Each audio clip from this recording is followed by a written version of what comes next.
Going to talk today about some more work on the Allen 10-wheeler. As you can see, I've got the drivers installed now in the axle boxes. So I'm going to talk about suspension and brakes. So if you look at this is on the inside, that'd be the right side.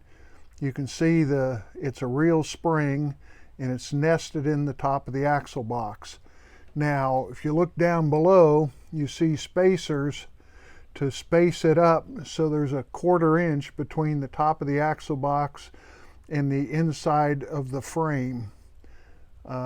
Anyway, so all the wheels are spaced up when I set up the suspension, so that the drawing calls for a 1/4 inch between here and the bottom of the frame. Okay, so in the front, sorry about the light, there's a T-bolt in the front spring perch.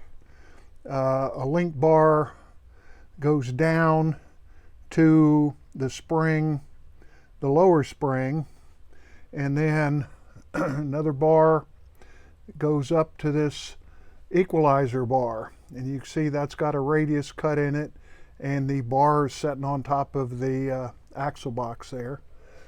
Going on that's on the middle driver. Going on towards the rear, you got another spring, another equalizer bar, and then there's a coil spring here that is you can see it, maybe you can see it better without the light, but anyway, the coil spring there. So once I get it setting down on the wheels, then I can adjust everything to get the correct tension on that. Okay, so now let's talk about the brakes. The brakes are, they've got a brake hanger, and that's a shoulder bolt there, and then underneath there's another shoulder bolt that attaches to the crossbar. And that crossbar holds the brakes crossways centered up and holds it in position. So there's a crossbar in the front, middle, and rear. The linkage, the front link bars are the clevis yokes they were supposed to be attached into a different hole, but that interfered with the bottom of the spring, so I spread out this particular one right here so that two of them would go together in one hole.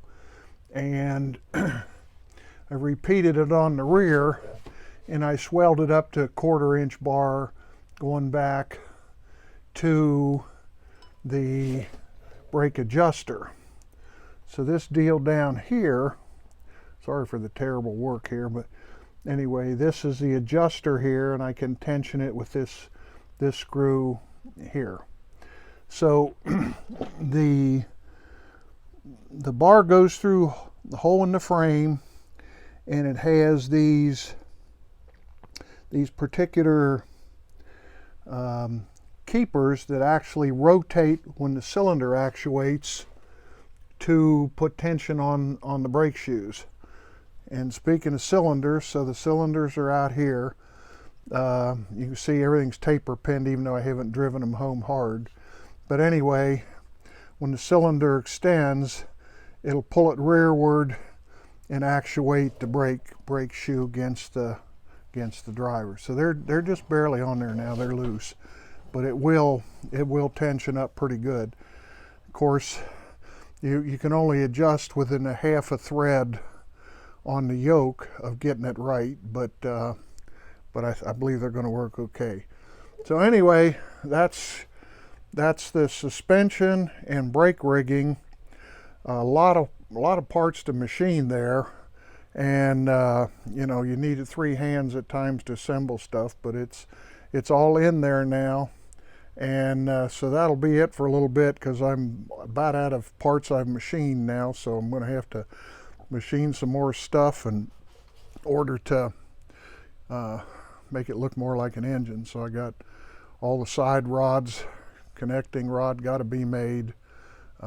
Got some piping work to do in the saddle. I got to figure out how to screw pipes in there where there's not much room to work. But anyway, got to make more parts before I do anything different. Have not made the valve gear parts, so that's all got to be done too. So they'll give you an idea of the progress to this point on the Allen 10-wheeler.